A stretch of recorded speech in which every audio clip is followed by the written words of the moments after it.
2, 3, 4, 5, 6.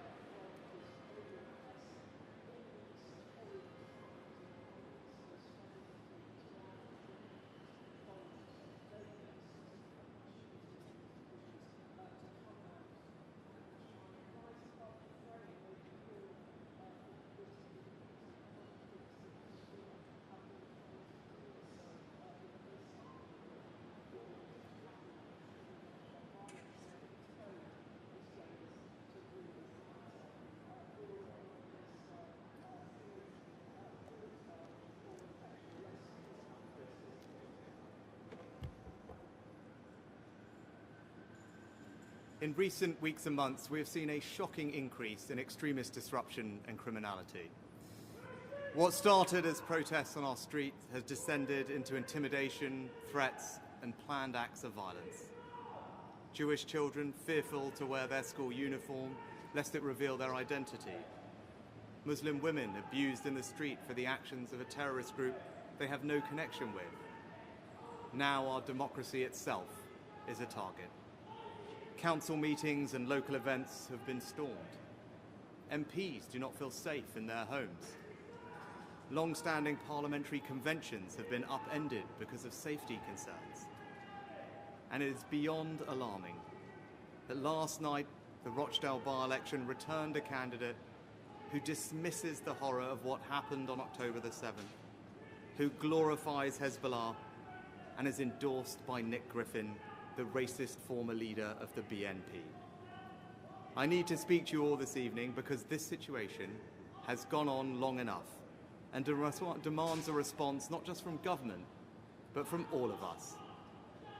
Britain is a patriotic, liberal, democratic society with a proud past and a bright future. We're a reasonable country and a decent people. Our story is one of progress, of great achievements and enduring values. Immigrants who have come here have integrated and contributed. They have helped write the latest chapter in our island story. They have done this without being required to give up their identity. You can be a practicing Hindu and a proud Briton as I am, or a devout Muslim and a patriotic citizen as so many are, or a committed Jewish person and the heart of your local community, and all underpinned by the tolerance of our established Christian church. We are a country where we love our neighbours and we are building Britain together. But I fear that our great achievement in building the world's most successful multi-ethnic, multi-faith democracy is being deliberately undermined. There are forces here at home trying to tear us apart. Since October the 7th, there have been those trying to take advantage of the very human angst that we all feel about the terrible suffering that war brings to the innocent, to women and children, to advance a divisive, hateful ideological agenda.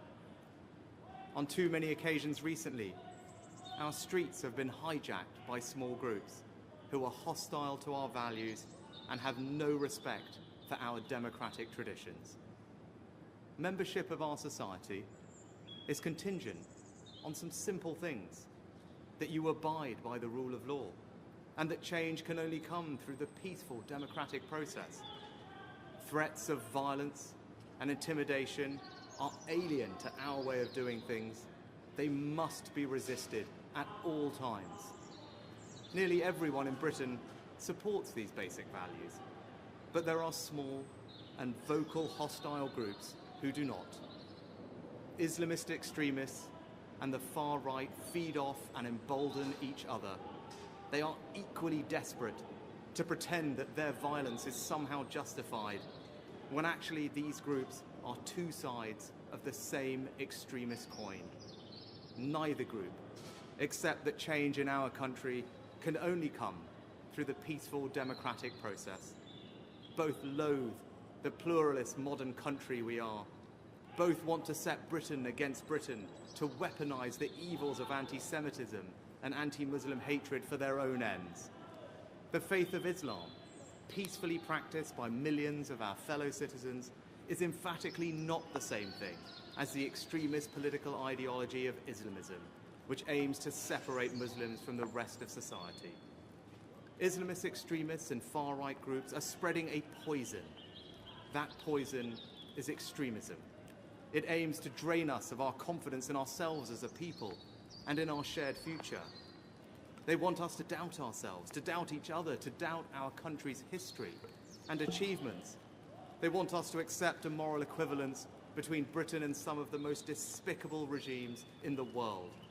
They want us to believe that our country, and the West more generally, is solely responsible for the world's ills, and that we, along with our allies, are the problem.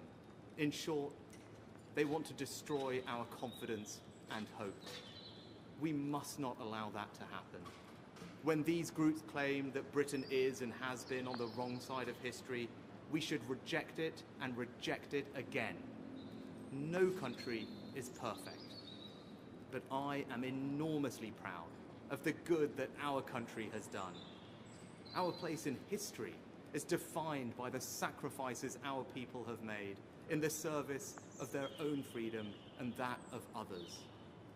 And when these groups tell our children that they cannot and will not succeed because of who they are, when they tell children that the system is rigged against them or that Britain is a racist country, this is not only a lie, but a cynical attempt to crush young dreams and turn impressionistic minds against their own society. I stand here as our country's first non-white Prime Minister, leading the most diverse government in our country's history, to tell people of all races, all faiths and all backgrounds, it is not the colour of your skin, the God you believe in, or where you were born that will determine your success, but just your own hard work and endeavour.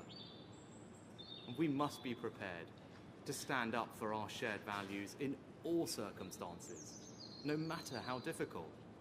And I respect that the police have a tough job in policing the protests we have seen, and that they are operationally independent. But we must draw a line. Yes, you can march and protest with passion. You can demand the protection of civilian life. But no, you cannot call for violent jihad. There is no context in which it can be acceptable to beam anti-Semitic tropes onto Big Ben in the middle of a vote on Israel-Gaza.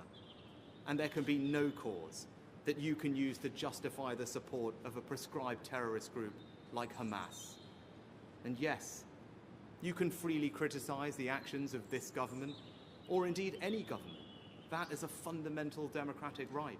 But no, you cannot use that as an excuse to call for the eradication of a state or any kind of hatred or anti-Semitism.